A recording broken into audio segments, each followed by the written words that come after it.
few of these timers in a garage or in a drawer, so I'm going to show you how to work it. First, I plugged mine into a wall, which is my green extension cord, and then I plugged my device in on the side.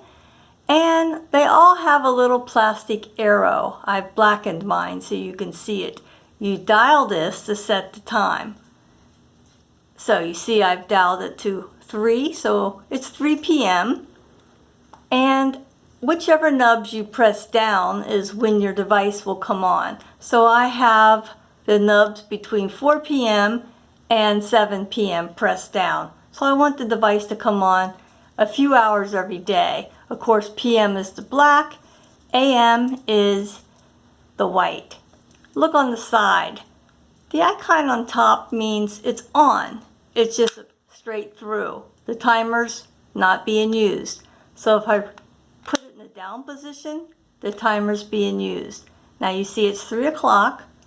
As time progresses, when it gets to 4, my device came on, my lamp. And as it goes, once it gets to 7, it's going to turn off. So it's that simple. Dial the device so the arrow's pointing toward the time, push the nubs down where you want the device to come on, and set the timer to that icon there to activate it. I hope this is helpful. Thank you.